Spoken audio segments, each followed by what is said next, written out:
Silakan. Ya, terima kasih Anggi. Selamat malam para narasumber.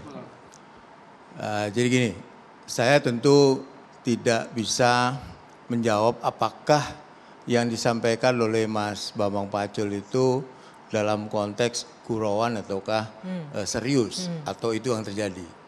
Yang saya alami sendiri, saya anggota fraksi PDI Perjuangan, saya pernah di dalam rapat Komisi 3, kalau Anggi tidak percaya boleh tanya ke anggota Komisi 3 yang lain.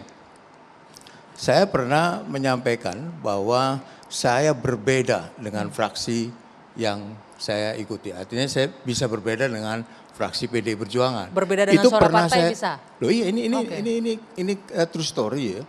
Ketika mengambil keputusan di Komisi 3, saya menyatakan bahwa saya berbeda dengan dengan fraksi PDI Perjuangan. Yang lain pada ini pasti di PAW atau apa gitu kan. Ini konteksnya ke pertanyaan Anda tadi. Yeah. Ternyata saya tidak diapa-apain tuh. Biasa aja. Artinya apa? Artinya saya sebagai anggota DPR tentu mewakili kepentingan masyarakat yang saya wakili. Nah, karena itu menurut saya waktu itu saya lupa ininya ya. Kasus putusan apa itu. Saya menyampaikan bahwa saya tidak sepakat yang menurut saya yang benar adalah yang ini gitu. Intinya berbeda lah dengan suara partai pada saat itu tidak ya? apa-apa gitu. Itu di fraksi PDI Perjuangan. Saya nggak tahu di tempat yang lain. Apa yang mau saya katakan? Yang mau saya katakan adalah tidak benar juga bahwa semua keputusan yang ada di DPR itu masing-masing anggota DPR itu tergantung keinginan dari ketua masing-masing partai. Itu saya alami dan saya sering begitu di rapat-rapat Komisi 3 ya.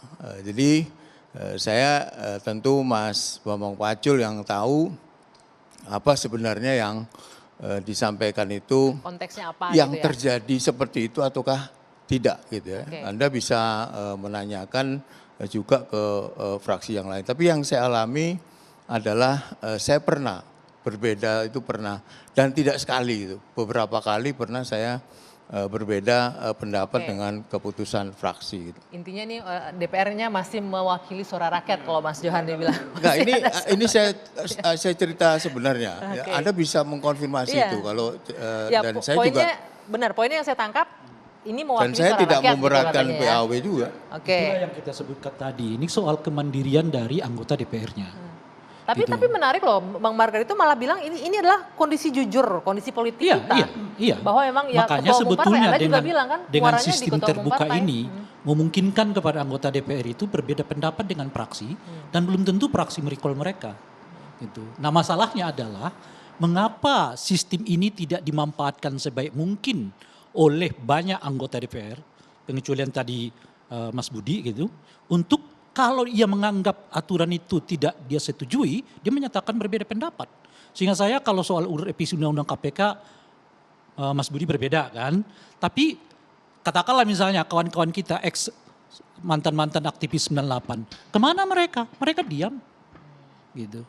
Nah, kenapa mereka nggak berani berbicara? Ini soal kemandirian kok, soal sikap. Jadi kalau mereka sebetulnya berani bersikap mandiri dalam pengambilan keputusan, belum tentu kok mereka di-recall gitu. Baik. Sebelum kita lanjutkan, saya ke Mas Uceng dulu. Mas Uceng, Anda sudah menyimak dari awal tadi diskusi kita ya. Tapi sebelumnya saya ingin mengucapkan selamat dulu nih untuk jabatan barunya sebagai pimpinan Komite Pengawas Perpajakan, Komwasjak Indonesia. Ini di tengah badai yang menghantam Kementerian Keuangan nih, Mas Uceng membantu Ibu Sri Mulyani ya di sini ya.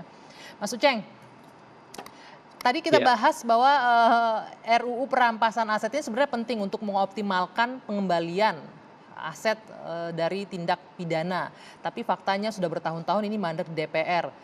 Nah baru kebuka nih pada beberapa waktu lalu bahwa RUU ini harusnya lobbynya nggak di anggota DPR, ternyata harus ke ketua umum partai. Respon Anda bagaimana? Iya, yang pertama kita kan harus tetap bilang bahwa DPR itu pasti perwakilan rakyat. Kalau bukan perwakilan rakyat namanya DPP, Dewan Perwakilan Partai kan. Saya kira kesan yang pertama tentu saja dia harus tetap perwakilan rakyat. kedaulatan ada di tangan rakyat dan dilaksanakan menurut Undang-Undang Dasar, itu sebabnya kita menyematkan dia ada nama DPR gitu. Nah, itu salah satu fungsi. Tapi yang kedua memang satu sisi di internal partai sendiri ada yang disebut dengan disiplin partai, parti disiplin. Parti disiplin itu memang bagaimana sebuah partai bisa menjaga seberapa disiplin anggotanya di dalam satu partai. Dan itu satu hal yang penting juga kalau kita bicara soal teori kepartaian, parti disiplin itu penting. Nah, problemnya sebenarnya bukan di parti disiplinnya, tapi problemnya adalah pengambilan keputusan di internal partai atau bagaimana partai membuat keputusannya atau cara pandangnya seberapa demokratis di internal. Nah, itu problemnya.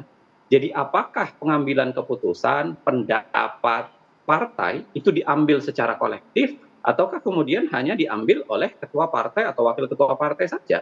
Nah, itu problemnya di situ. Jadi Mas Uceng, nyaris sebenarnya.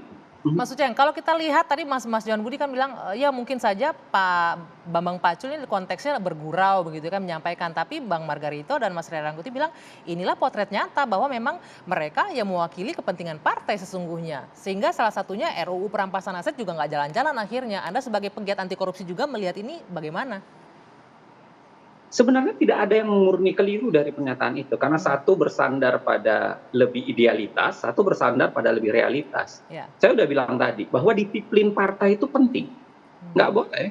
Tetap dalam sebuah partai itu harus ada kesamaan visi dan disuarakan dalam satu konteks. Jadi partai itu harus disiplin, harus dijaga. Walaupun pada saat yang sama persoalannya itu bukan terletak pada disiplin partainya, tapi seberapa luas pengambilan keputusan. Misalnya nih, ketika PDIP mau menyusun pandangan terakhir soal undang-undang perampasan aset misalnya, maka seberapa demokratis itu dibangun? Apakah semua orang dilibatkan ataukah hanya menunggu petunjuk dari ketua partai saja?